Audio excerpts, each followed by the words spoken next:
Lehilahy iray izay nisandoka hompy tsara nikasa hakavola 250 tapitrisa ariary tamin'olo mbo fidy teo aloha tany Ambatondrazaka Katratiaka ny sabotsy lasa teo iny. Ka nipitsipitsony mahakasika an'izay ny fakafakaina amintsika ato anatin'ity video ity ka manasa antsika rehetra anaraka an'ity video ity hatramin'ny farany. Aza dino ny milaiky ny video antsika ary tsara voatrany miabone amin'ny chaîne antsika mba ahafahanareo manaraka tsy tapaka ny video zay lefa nahito isan'andro. Tsy ampendrela mo isika fa avy hatrany tonga de vavany ndao ary.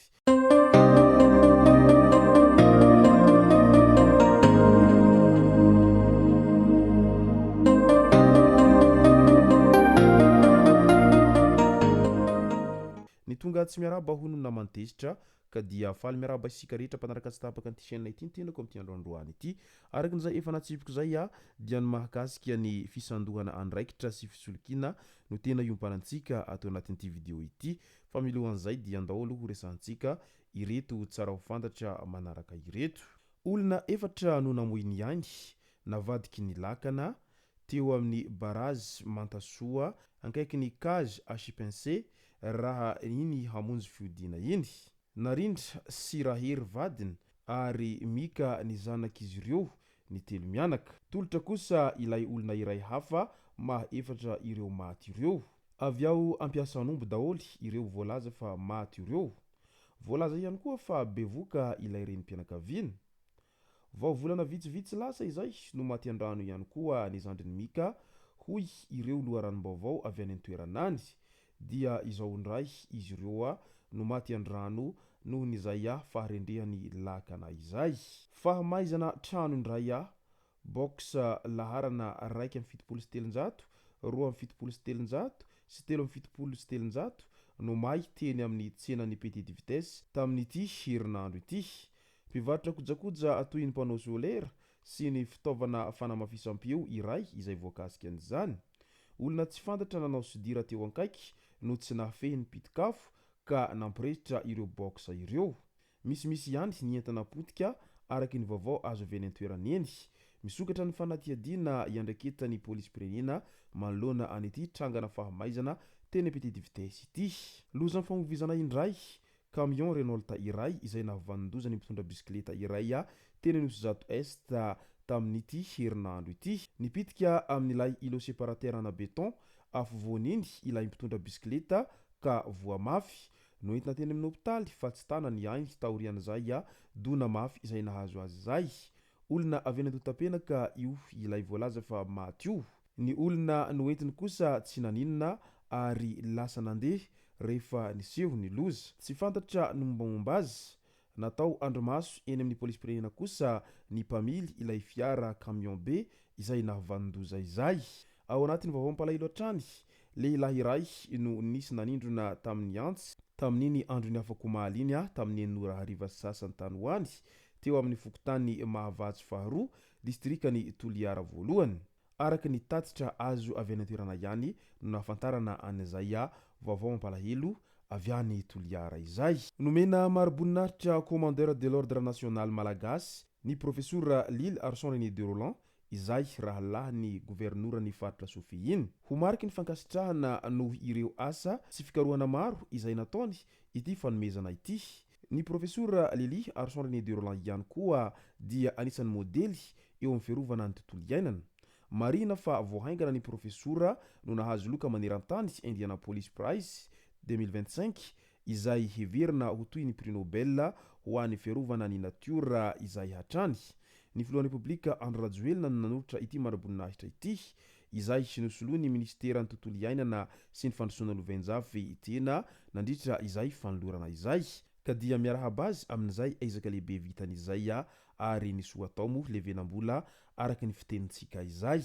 Ary maromaro ihany koa ny tahaka azy eo amin'izay ezaka rehetra atao mba hisongadina maneran-tany noho ny zavabita tsara indrindra izay. Any Mahajanga indray efa tsy misy tahotra, tsy misy hinatra intsony ny fanitsakitsahan-dalàna izay ataony lehiben'ny distrikany Mahajanga faharoa hoy ny solombavambahoaka Orlando izay voafidy tamin'ny antoko tsy miankina tao mahajanga faharoa tao.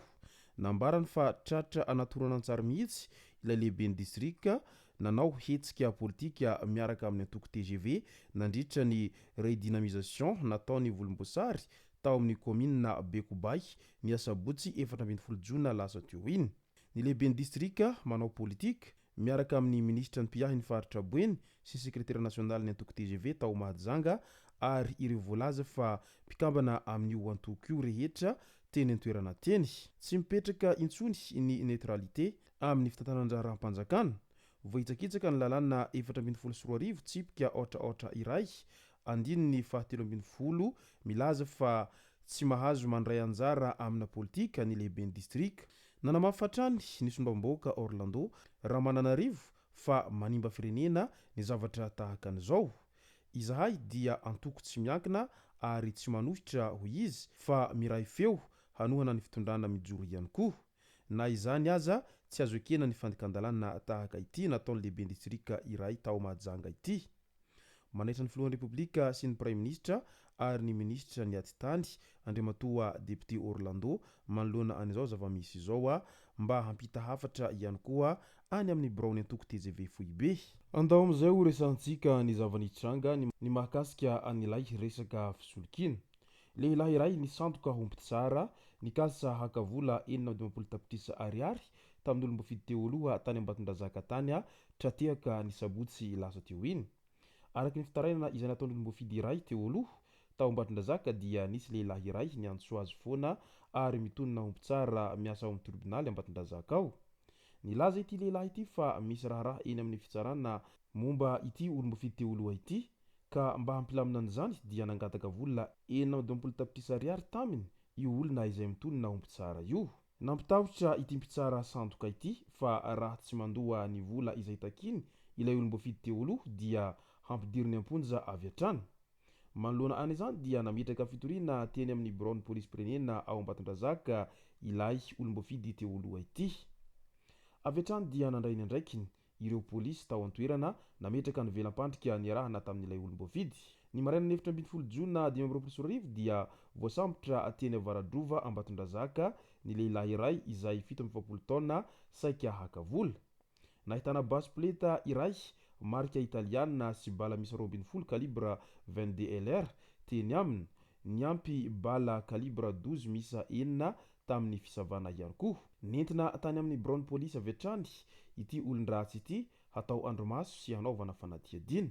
Midika izany fa mila mialoha hatrany faniratsika lalana amin'izao fotoana izao ary miseho amin'ny endriny rehetra ny resaka tsy fandriampahalemana.